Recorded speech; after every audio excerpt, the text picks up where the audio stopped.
Amados hermanos, al alzar la mirada hacia la bóveda del cielo, donde las nubes se deslizan y el viento danza, nuestro corazón se abre ante un lienzo sin fronteras, donde el Creador firma con luz, con aliento y con un orden tan fino que ninguna pluma humana podría copiarlo por completo.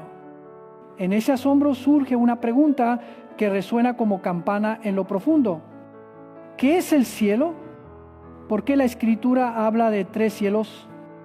Y hoy, queridos hermanos, damos con humildad los primeros pasos, comenzando por lo más cercano a nuestro aliento, a nuestro pulso, a la lluvia y al sol.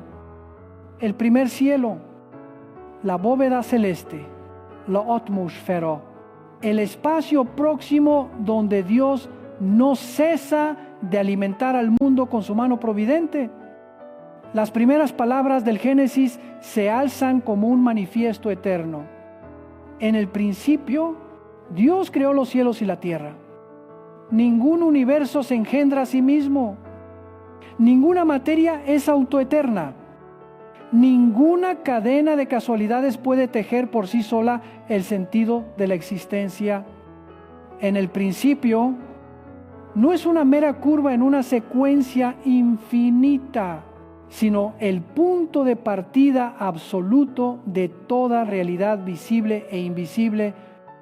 Y Dios creó no significa modelar una materia preexistente, sino crear por el poder de su palabra. Por su designio soberano, crear desde la nada. Esta revelación, tan sencilla como majestuosa, desmiente silenciosamente la altivez de nuestro orgullo intelectual, refuta al ateísmo que niega al Creador, al agnosticismo que se oculta tras la niebla de la duda, al politeísmo y al panteísmo que disuelven al Creador en la criatura, al materialismo que diviniza la materia, y al fatalismo que sepulta la historia bajo un destino ciego. En el principio es el impulso de todo significado, y Dios es el Señor de ese impulso. En esta oda a la creación, el primer cielo aparece como maravilla. La Escritura lo llama firmamento, raquia, es decir, una expansión, un espacio que Dios colocó entre las aguas para separar, ordenar y preparar el seno donde la vida pudiera florecer. No lo consideremos un simple telón estético. Es la cuna del aliento, la ruta de las nubes, el escenario del viento, el camino de la lluvia que sube del mar a las nubes y vuelve a los campos.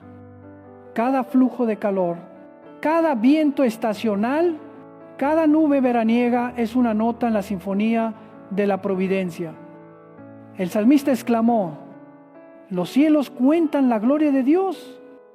El firmamento anuncia la obra de sus manos. No por un silogismo árido, sino por su misma hermosura. El cielo se hace predicador sin voz. Un día le habla a otro día, una noche a otra noche, acerca de aquel que mide el viento con su palma y esparce estrellas como el pintor que agita el pincel. Imaginad, cuando amanece, el sol no sale. Por mera costumbre ciega, ocupa su puesto según un orden establecido para iluminar a justos e injustos. Y cuando llueve, las gotas no eligen el campo del justo para evitar el del pecador. La lluvia cae como lección de benevolencia universal del Dios que hace brillar su sol sobre todos y envía su lluvia a todas las tierras. El primer cielo, pues, es instrumento de misericordia, medio de donación, puente por el cual Dios distribuye los bienes necesarios para sostener la vida, el aliento, el agua, la germinación de la semilla, la renovación de la tierra. La ciencia moderna nos habla de las capas de la atmósfera, la baja, donde las nubes cargan la lluvia, las superiores, donde cambian los vientos, las regiones donde la luz se filtra para que la vida no sea abrasada, los cinturones magnéticos que protegen al planeta de las tormentas de radiación. Todo ello, leído con ojos de fe, no reduce el misterio, sino que lo acrecienta. Porque cuanto más comprendemos la estructura delicada del firmamento, más percibimos ley y propósito, y donde hay ley y propósito, allí palpita la huella de una voluntad. Sí, hermanos, el primer cielo no es un vacío mudo, es una partitura donde Dios escribe música con presión, temperatura, humedad y hasta con la curva del vuelo de las aves sobre el azul. Pero no basta contemplar. Dejemos que el cielo eduque el alma. Primero, el firmamento nos enseña humildad. Cuando irrumpe la tormenta y las nubes se oscurecen, recordamos que estamos inmersos en un sistema que supera nuestras pequeñas cuentas. La tempestad no es un castigo automático, sino un recordatorio de la fragilidad de la criatura y de su necesidad de ser pacificada por la obediencia al Creador. Segundo, el cielo nos enseña gratitud. Cada alba es un regalo. Nadie paga para que el sol amanezca. Nadie firma un contrato para que el viento llegue a su hora. Tercero, el cielo nos enseña responsabilidad. Si el primer cielo es instrumento de providencia, no podemos convertirlo en víctima de la codicia. El humo, la contaminación, la ruptura del ciclo del agua, todo ello es irreverencia hacia aquel que nos confió la tierra para labrarla y custodiarla. Alguien quizá pregunte, si todo está dispuesto por Dios, ¿dónde queda la libertad humana? Escuchemos la respuesta del cielo en el lenguaje de las estaciones. Dios concede la lluvia, pero no obliga al campesino a sembrar. Dios da la luz, pero la planta abandonada se marchita. Es decir, la gracia llega como luz y rocío. Nuestra responsabilidad es acogerla, cooperar y dar fruto. El firmamento no impone, invita, y en ese espacio de invitación, la libertad se vuelve liturgia, el trabajo se hace oración y el deber una canción de gracias. También debemos discernir una tentación sutil de nuestra época: adorar el cielo en lugar de adorar al que lo hizo. La historia humana se ha postrado demasiadas veces ante el sol, la luna y las estrellas, ante ídolos de clima y estaciones. Pero la Biblia enseña: el sol y la lluvia son siervos fieles, mensajeros benignos. Solo Dios es Señor. Cuando otorgamos a la naturaleza rango divino, expulsamos al creador del cuadro y convertimos el firmamento en un Dios caprichoso. Cuando negamos a Dios, denigramos a la naturaleza, porque le negamos el significado que recibe de la mano creadora. La actitud correcta es adorar a Dios y cuidar de la creación, no adorar a la creación y prescindir de Dios. Por eso, la ética ecológica del cristiano no nace de un eslogan, sino de la teología de la creación. Protegemos el aire porque es un don. Cuidamos el agua porque es la leche de la tierra. Practicamos la sobriedad porque el ciclo natural no es infinito. Aprendemos a mirar hacia arriba porque somos administradores, no dueños. Cada gesto de ahorro, cada elección contra el despilfarro, cada esfuerzo por plantar, purificar, disminuir el humo, todo es liturgia silenciosa ofrecida al Dios que extendió el firmamento sobre nosotros como un toldo de ternura. Amados hermanos, el cielo también nos enseña a orar. Con sol sereno, oramos en acción de gracias. Con tormenta, suplicamos, al atardecer nos abandonamos. Bajo el manto estrellado, contemplamos así. El ritmo meteorológico se hace ritmo del alma. Un día habla a otro día, una noche a otra noche, y en ese diálogo el corazón aprende el idioma de la fe. La nostalgia se exhala, la esperanza se inspira, el temor se entrega, la paz se recibe, la oración es la respiración del Espíritu y el firmamento es el gimnasio que Dios nos prepara. No obstante, no confundamos. Admirar el primer cielo no significa quedarnos en el plano físico. El firmamento es un pórtico. Tras él se abre una región más honda, donde la historia de la fe registra combates invisibles entre ángeles y demonios, entre verdad y engaño.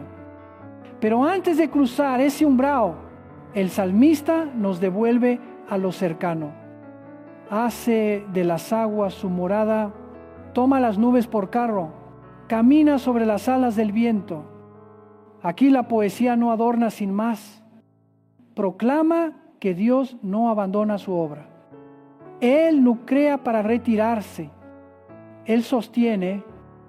Entonces, ¿por qué el mundo sigue siendo imperfecto? ¿Por qué la sequía, la inundación, los incendios? La respuesta no es simple, pero el creyente afirma esto. La corrupción de la creación está unida a la herida del pecado. Y en medio de las rupturas, la mano providente sigue obrando, llamándonos a cooperar en la sanación. Nadie puede invocar la voluntad de Dios. Para cruzarse de brazos ante el sufrimiento, tampoco tiene derecho a borrar la palabra de Dios para divinizar sus capacidades. Ambos extremos son soberbia. De un lado, el destino ciego.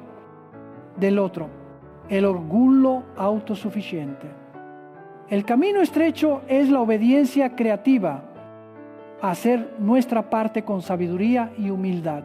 Y lo restante, confiarlo a Él. Contemplad el ciclo del agua.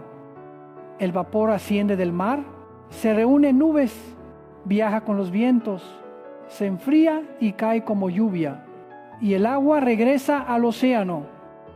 Es una lección de vida espiritual. Nuestra oración, como vapor, asciende desde la tierra doliente. La gracia, como lluvia, cae y riega los desiertos del alma. ¿Y cuántas veces esa gracia corre por nuestra vida para alcanzar a otros? Cuando el corazón se endurece, la gracia encuentra un aire caliente y pasa de largo. Cuando nos humillamos, la gracia jala frío, se condensa y desciende. Por eso, formemos una atmósfera propicia en el interior. La presión de la fe, la humedad de la caridad, la brisa de la esperanza, y la lluvia de bendición nos visitará. El cielo es también aula de sabiduría. El sol no se apresura ni llega tarde. El viento no es obstinado ni errático. La nube no acapara ni cicatriza la tierra. Cada cosa insinúa una virtud. Templanza, saber bastarse. Perseverancia, justo a tiempo. Generosidad sin parcialidad. El creyente aprende del firmamento el arte de vivir al tiempo de Dios. Saber esperar, avanzar, detenerse y reposar. Si forzamos la vida a seguir el calendario del orgullo, nos agotamos. Si nos sujetamos al ritmo de la gracia, daremos fruto a su estación. Alguien objetará: todo esto suena hermoso, pero la ciencia ya lo explicó. La lluvia es condensación, el viento es diferencia de presión, la nube son microgotas. ¿Qué queda por decir de Dios? Hermanos, explicar el mecanismo prueba el orden, y el orden delata el sentido. La fe no niega la ecuación. Pregunta: ¿quién fija las constantes, establece las condiciones de contorno y crea las posibilidades para que la ecuación funcione?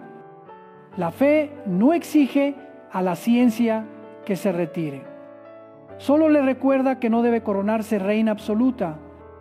La ciencia nos enseña el cómo, la fe nos conduce al por qué. Cuando ambas se dan la mano, el hombre se vuelve más humilde ante el misterio y más realista en la responsabilidad. Desde aquí tocamos un punto profundamente pastoral. El cielo nos es tan cercano que corremos el riesgo de despreciarlo. Nos acostumbramos al aire en los pulmones y lo damos por hecho, al cielo azul, y lo creemos siempre disponible. Pero preguntemos: ¿hubo algún día en que detuvimos 3 respiraciones para dar gracias? ¿Hubo alguna tarde en que miramos una nube y elevamos una bendición? La ingratitud endurece el corazón.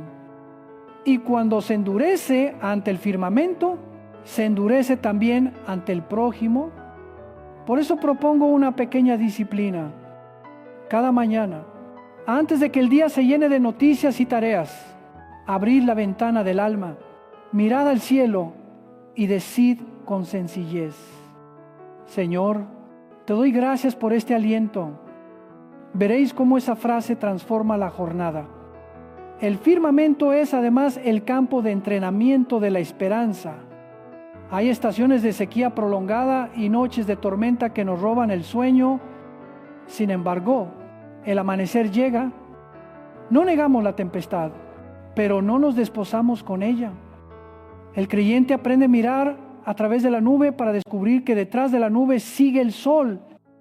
En los días de prueba, no confundamos el sentimiento pasajero con la verdad eterna.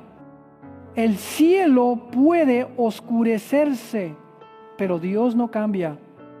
Las nubes pueden espesarse, pero su alianza permanece. Los relámpagos pueden rugir, pero su mano sigue siendo tierna. Ahora, la palabra nos invita a ir más lejos, del firmamento visible a las dimensiones invisibles de la realidad. Pero antes de cruzar la línea, grabemos 2 cosas en el corazón. Primero, el primer cielo es el lugar donde Dios manifiesta su bondad a todos sin excepción. Por eso, la fe verdadera tiene rostro de mansedumbre y caridad, sin bandos ni sectarismos. Segundo, el primer cielo es instrumento de vida. Por tanto, el creyente no vive como destructor. Su palabra ha de sanar y no intoxicar. Sus actos, curar y no herir. Su presencia, aire puro y no niebla asfixiante. Sed el aire de Dios en la familia, en el trabajo, en la sociedad. Donde lleguéis, llevad respiro. Y si alguien entre nosotros está exhausto, como hoja seca bajo el sol ardiente, os digo: buscad cobijo a la sombra del Altísimo. Su firmamento no solo cubre, Él recompone la atmósfera interior. Puede soplar un viento nuevo sobre un matrimonio reseco. Puede reunir los vapores dispersos de la esperanza para formar una llovizna. Puede derretir el hielo del temor para que el río del valor vuelva a fluir. No penséis que vuestra vida ya no tiene estación en el calendario de Dios. Aún queda la temporada de la lluvia bendita. Por último, dejadme una pregunta para llevar al salir. ¿Cómo he vivido bajo el firmamento? ¿Como consumidor ingrato o como administrador fiel? ¿Como súbdito del azar o como adorador del Creador? ¿Como sembrador de humo o como aroma de aire limpio? La respuesta no está en los labios, sino impresa en el ritmo diario. Tú y yo, usted y yo, somos llamados a sincronizar la respiración con la gracia. inspirar gratitud y expirar misericordia, inspirar la luz de la verdad y expirar obras de justicia, inspirar la palabra y expirar sabiduría en la acción. Entonces, el primer cielo no solo estará sobre nuestras cabezas, estará dentro de nosotros, como una atmósfera nueva para el mundo alrededor. Amados hermanos, continuemos adentrándonos. El cielo visible nos ha conducido hasta el umbral de un campo de batalla invisible, donde fuerzas que exceden los sentidos moldean la historia y el destino. Pero aunque nuestros pasos entren en esa región ardua, no perdamos la mansedumbre que nos enseñó el firmamento. Gratitud, humildad, responsabilidad y esperanza. Estas 4 virtudes serán una armadura suave pero resistente para mantenernos firmes cuando soplen otros vientos, no desde el océano, sino desde el abismo de la mentira. Y desde el segundo cielo, nuestra mirada será elevada aún más hacia el tercer cielo, la gloria que no se apaga, la esperanza de los santos. Pero esa es historia para el próximo paso. Hoy, que la bóveda sobre nuestra cabeza sea un recordatorio dulce. Dios está cerca, su aliento nos llena y su mano no suelta el timón de la historia. Así pues, marchemos en paz. Mirad y dad gracias. Respirad hondo y orad. Vivid con sobriedad y generosidad. En medio de un mundo saturado de humo informativo y tempestades emocionales, sed la atmósfera limpia de Dios. Así honramos a aquel que tendió la bóveda como un dosel, puso al sol por lámpara del día, contó cada gota de lluvia y grabó nuestros nombres en la palma de su mano.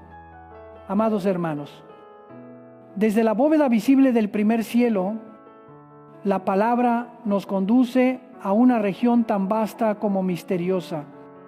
El segundo cielo se trata de una realidad con 2 rostros en paralelo. Por un lado, el espacio estelar, el Sol, la Luna, las estrellas, galaxias que se extienden como ríos de fuego sobre el tapiz nocturno. Por otro lado, el ámbito invisible, las regiones celestes, donde operan los espíritus buenos y los espíritus malignos, donde combates que exceden los sentidos humanos se entretejen con la historia, el pensamiento y las decisiones cotidianas de tú y yo.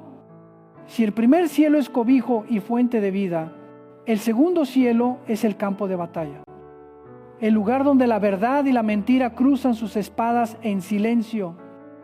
Y precisamente aquí se prueba y se revela la libertad humana, ese don sagrado confiado por Dios. Mirad el cielo nocturno. El orden de los astros no es caos ciego. El ritmo día-noche, el ciclo de las estaciones, la pulsación de las mareas, todo compone una partitura de leyes, pero la Escritura abre otra puerta. Bajo esa partitura hay una orquesta invisible, donde los ángeles sirven y los demonios se oponen, donde los poderes de las tinieblas buscan desafinar la melodía del Creador.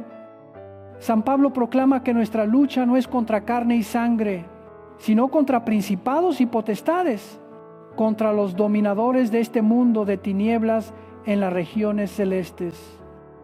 Es decir, en medio de decisiones que creemos triviales, un asentimiento a la tentación, anclic, una frase que envenena, ondula la frontera de un combate mayor, más antiguo, más persistente.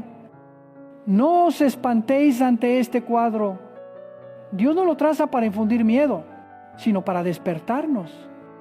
El segundo cielo no es una fantasía de la antigüedad ni un tapón para lo que la ciencia aún no explica. Es más bien la profundidad metafísica que la revelación muestra. Agentes personales, ángeles y demonios interactúan con la conciencia, con las estructuras sociales y con la historia de los pueblos. Como subraya Fred Dickerson, los espíritus malignos rara vez se manifiestan con estrépito, actúan sutil y tenazmente, se infiltran en hábitos, siembran sospecha, inflan el amor propio, barnizan el placer con lenguaje brillante y legitiman la mentira con palabras de moda. Donald Vine recuerda que el frente primero no es político, sino moral. La línea entre humildad y soberbia, obediencia y rebelión en el corazón. Wayne Grudem precisa que esos choques invisibles repercuten en decisiones personales y giros históricos. La gracia ampara al creyente, pero el mandato velad y orad apunta al letargo mortal del alma. Hermanos, la vigilancia ante el segundo cielo no convierte al cristiano en paranoico que ve demonios en todo. Lo vuelve el más realista, porque mira la realidad tal como es, visible e invisible. Pensad en una obra teatral. Si solo veis el escenario iluminado y olvidáis la sala de máquinas, los cables y al director, explicaréis pobremente los sucesos.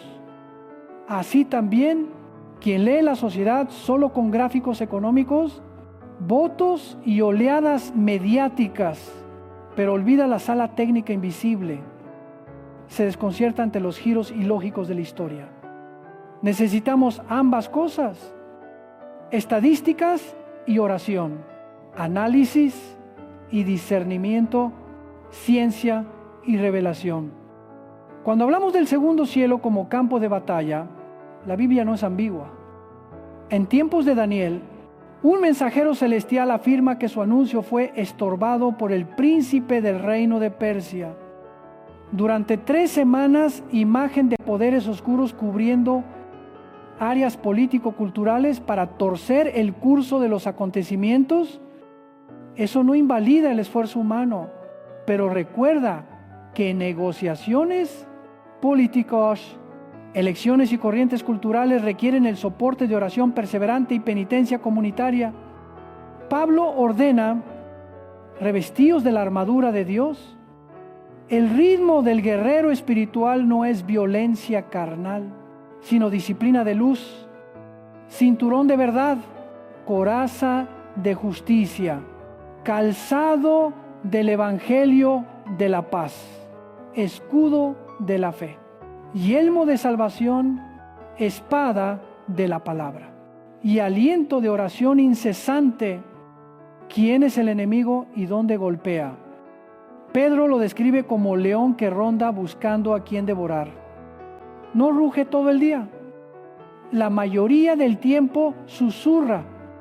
Susurra en la música cuando convierte el arte don de Dios en laberinto de lujuria.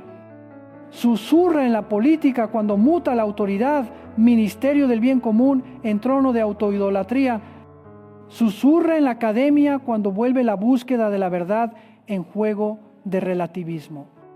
Susurra en la religión cuando disfraza de piedad el orgullo tribal.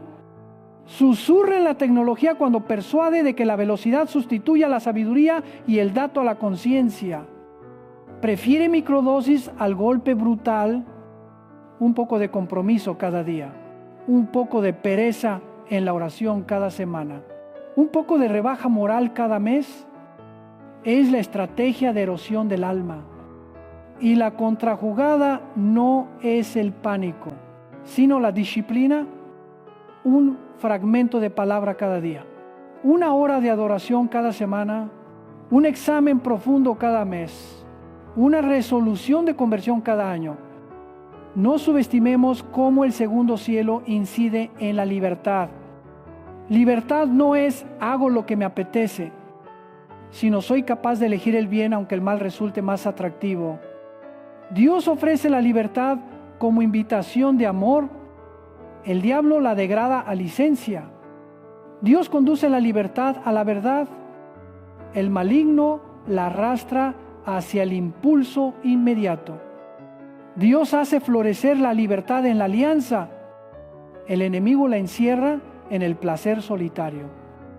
Por eso, el verdadero campo de batalla está dentro. Allí los ángeles iluminan, fortalecen y levantan. Allí los demonios siembran dudas. De veras, Dios es bueno. Hace falta tanta firmeza. Total, todo lo hacen. No perdemos por falta de información, sino por falta de decisión para amar la verdad más que a nosotros mismos. Alguien dirá, si hay poderes invisibles influyendo, sigo siendo responsable. Aquí resplandece el misterio hermoso de gracia y libertad. El tirón de las tinieblas no anula la libertad, solo la cerca. La luz de la gracia no la suprime, la libera. Por eso, cada elección, por pequeña que sea, es un voto depositado en la urna del mundo invisible. Cuando perdonas en vez de vengarte, votas por el reino. Cuando apagas un contenido impuro, votas contra el infierno. Cuando dices la verdad en una reunión llena de astucias, votas por el Rey de la verdad. Esos votos no son inútiles. Redibujan el mapa de influencia del segundo cielo sobre tu familia, tu parroquia, tu ciudad. Demos un paso y nombremos los campos donde las tinieblas gustan operar.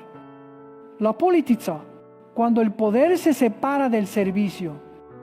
La economía, cuando el lucro se separa de la dignidad. La sexualidad, cuando el cuerpo se separa de la alianza. La educación, cuando el conocimiento se separa de la sabiduría moral. La comunicación, cuando la verdad se separa del amor. La religión, cuando el culto se separa de la conversión. La filosofía y el arte, cuando la libertad creativa se separa de la belleza trascendente. En cada lugar, el mal hace una sola cosa: separar lo que Dios unió. Y a nosotros nos toca lo contrario: unir conocimiento con virtud, autoridad con servicio, cuerpo con alianza, creatividad con adoración, libertad con verdad. Unir es oficio de santos, separar es oficio de demonios. ¿Cómo combatir entonces? Pablo traza la estrategia: revestirse más que golpear, permanecer firmes más que gritar. La victoria proviene del vigor de la vida sacramental y la disciplina espiritual. Primero, la verdad como cinturón. Dejad que la Escritura ciña la cintura del alma. No permitáis que conjeturas remendadas tuerzan la columna moral. Segundo, la justicia como coraza. Practicad un hábito bueno, pequeño pero constante. Devolver un dinero de más, cumplir una promesa menuda, llegar a tiempo, pedir perdón de corazón. Esas piezas se ensamblan en una coraza sin grietas. Tercero, la paz del Evangelio como calzado id donde otros temen. Tendid puentes entre distantes.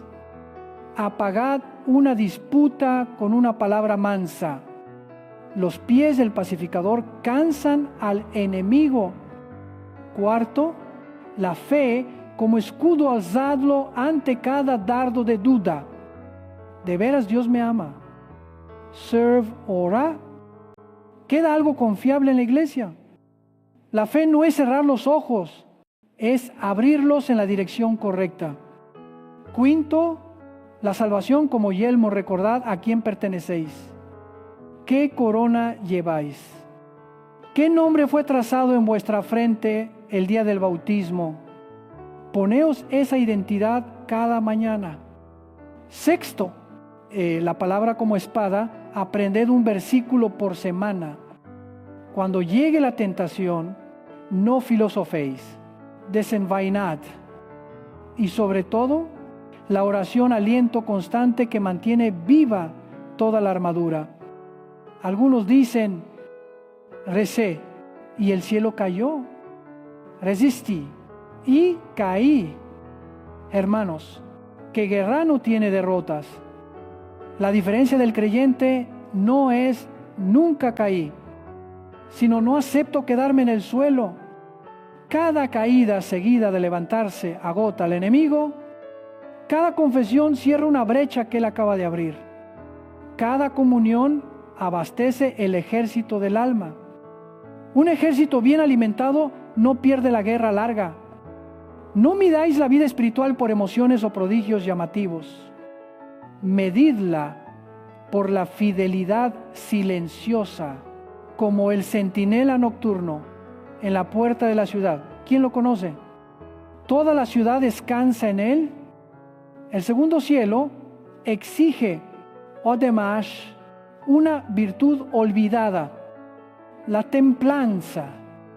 En un universo mediático donde todo se maximiza, velocidad, placer, exposición, productividad, la templanza es la voz del libre. No permitiré que lo bueno se torne malo por exceso. Templanza en la pantalla. Saber parar. Templanza en la palabra. Saber calar. Templanza en la comida. Saber ceder. Templanza en el trabajo. Saber descansar. El demonio tienta con la palanca del más. El espíritu guía con el estribillo del basta. Entre ambos florece la paz. Recordad, el segundo cielo no solo cubre continentes y metrópolis, cubre el hogar. La mesa puede ser campo de batalla o altar. Campo de batalla cuando cada uno custodia su pantalla. Altar cuando se sueltan los teléfonos y se elevan bendiciones. El dormitorio conyugal puede ser trinchera o refugio. Trinchera cuando la lujuria devora la alianza. Refugio cuando el cuerpo arde en fidelidad. El escritorio puede ser frente o viña. Frente cuando la ambición devora la conciencia. Viña cuando el trabajo se vuelve colaboración con el Creador. No hay que buscar lejos el combate. Está junto al fregadero, ante la puerta del aula, tras el volante, en un mensaje que puede salvar a alguien o matar una amistad. Quizás te preguntas, tan pequeño como soy, ¿puedo mover algo en una guerra cósmica? Escucha el Evangelio. El grano de mostaza es menor que todos, pero crece y cobija a las aves. Una oración de 5 minutos antes de dormir. Un ayuno discreto por un amigo esclavizado. Un sobre, devolviendo lo indebido. Un mensaje de perdón a tiempo. Una hora de visita al enfermo. Un corte a un rumor tóxico, cosas así. Ante el primer cielo parecen pequeñas, pero en el mapa del segundo cielo son antenas que se alzan y transmiten gracia en zonas con interferencia. Cada obra buena diluye la densidad de las tinieblas. Tú y yo no salvamos el mundo, Cristo ya lo hizo, pero abrimos puertas para que su salvación entre en los callejones concretos de esta vida. Por último, no olvidemos la ecuación de la esperanza. El segundo cielo no es el final, es la encrucijada que nos eleva al tercer cielo, donde la gloria desborda. Saber el desenlace nos permite luchar sin amargura. No combatimos para desahogar rencor, sino para que el amor sea libre. No para perseguir, sino para sanar. No para ganar discusiones, sino para vencer en la pureza del corazón.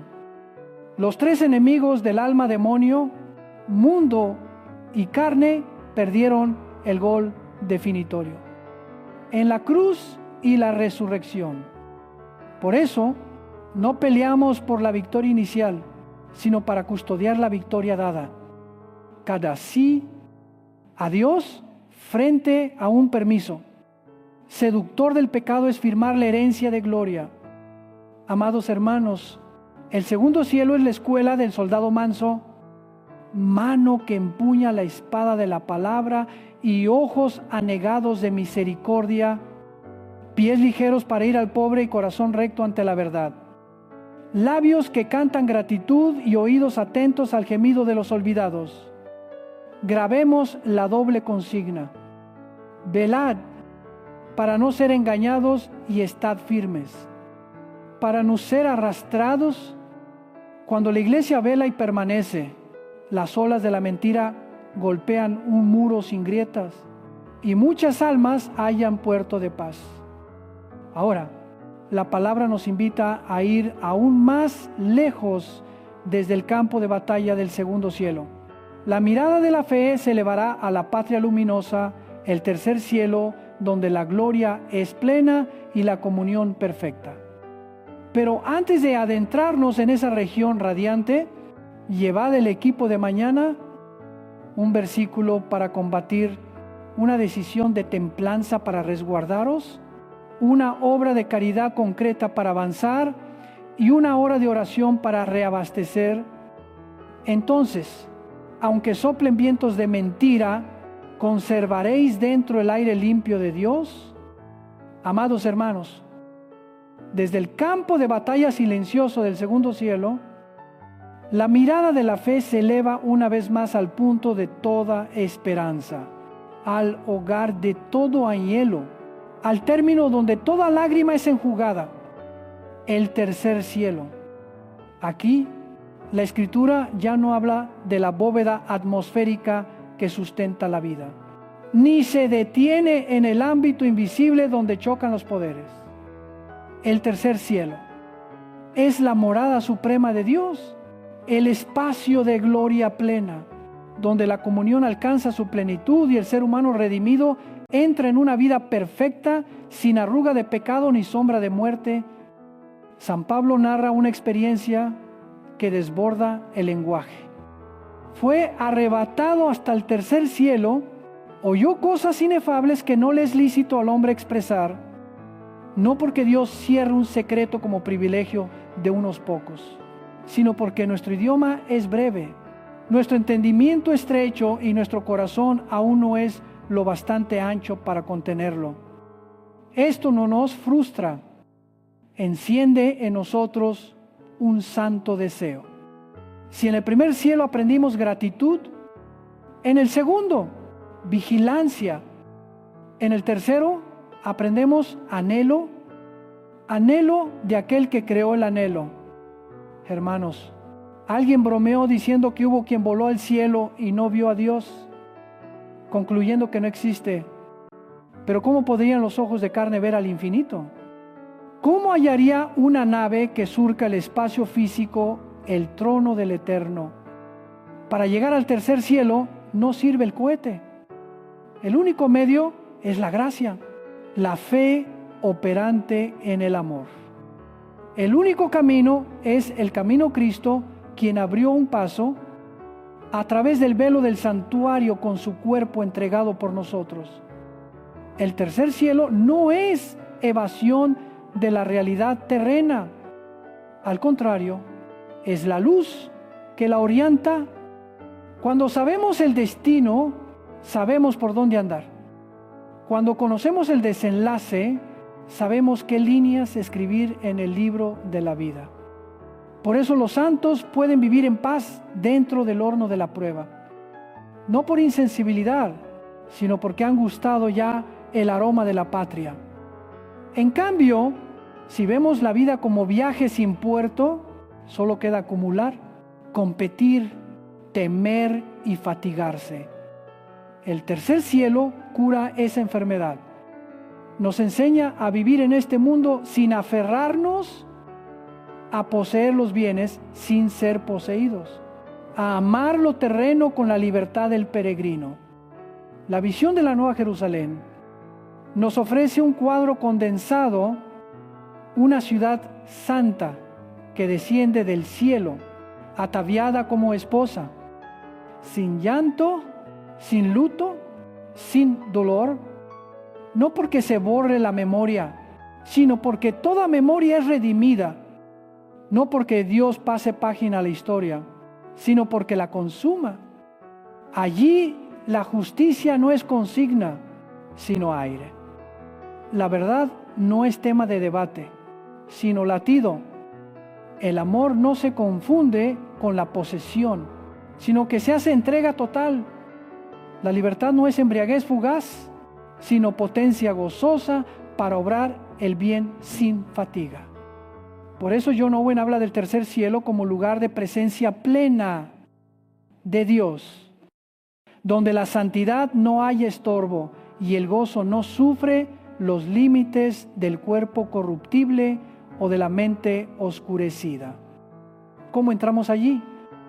Por un acontecimiento que todo creyente anhela con santo temblor, la resurrección y la transformación. Pablo dice, en un instante, a la última trompeta, seremos transformados. Este cuerpo mortal revestirá inmortalidad y este corruptible, incorrupción. No dejamos el cuerpo como quien desecha un harapo para volvernos sombras. El cuerpo es glorificado para ser digno de la gloria, como el grano que muere para dar espiga, como el ascua insuflada que se hace llama. La condición humana es conducida al baile trinitario, donde el amor no conoce fronteras. Llegados aquí, la ciencia retrocede con humildad para dar paso a la revelación. No porque la ciencia hierre, él, con telescopios y estaciones orbitales, con ecuaciones cósmicas. Nos ha mostrado la grandeza del primer cielo y del espacio estelar, mide constantes, registra la radiación de fondo, cartografía galaxias. Pero cuando la pregunta pasa del cómo al por qué, de la partícula al sentido, del mecanismo al término, la ciencia se detiene con cortesía y la fe habla, como recuerda Alistair McGrath. El saber científico y el saber revelado no se oponen, se respaldan, mirando juntos a la verdad, uno con lupa, otro con lámpara, ambos al servicio del mismo Señor.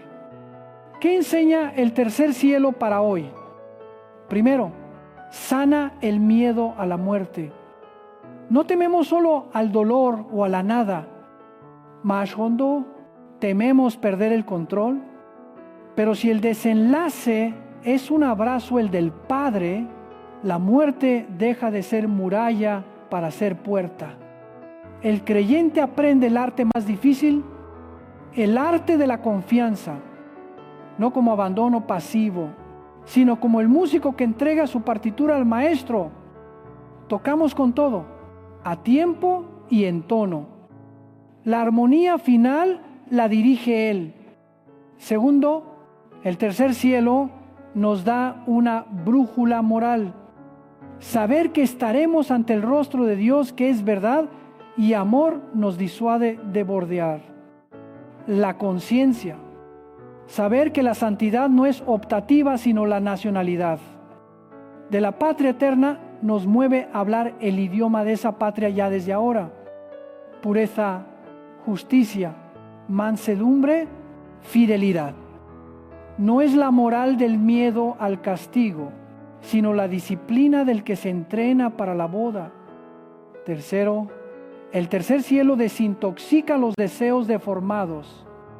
En el camino aparecen anhelos presuntamente nobles: poder, fama, placer, posesión, que al tocarlos se disuelven como espuma.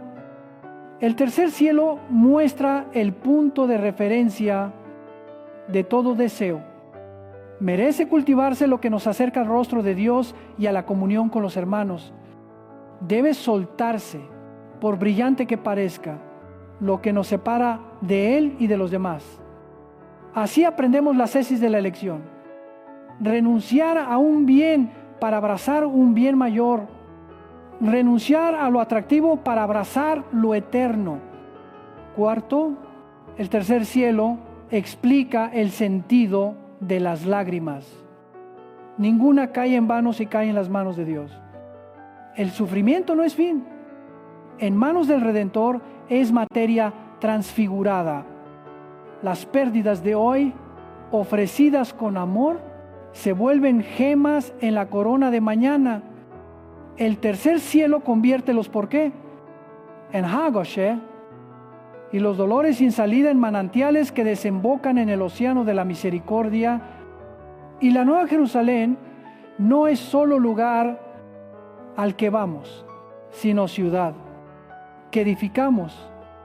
Cada acto de caridad es un ladrillo, cada perdón, una viga, cada sacrificio secreto, una ventana abierta a la luz. Cuando la iglesia celebra la liturgia, cuando las familias rezan juntas, cuando un joven rehúsa la mentira, cuando un anciano ora en silencio, esos movimientos ponen cimientos de la ciudad santa dentro de la historia. Sí, no podemos terminarla con fuerzas propias, pero aquel que hace nuevas todas las cosas descenderá. La ciudad consumada para quienes fueron fieles en su tramo. Amados, quizá alguno suspira. Con tantas heridas y derrotas, tendré lugar en el tercer cielo. Mirad la Escritura, el tercer cielo no es para perfectos por cuenta propia, sino para quienes se dejan misericordiar. Nadie camina a la patria por méritos privados, todos van por el perdón. Las puertas de la Nueva Jerusalén se ensanchan para los pequeños. Lo único prohibido es la soberbia. Una última cosa, saber que el tercer cielo nos espera impide vivir indiferentes a esta tierra. Paradójicamente, la esperanza escatológica no nos saca del mundo, nos compromete más. Quien probó el aroma de la patria quiere llevar ese aroma al mercado.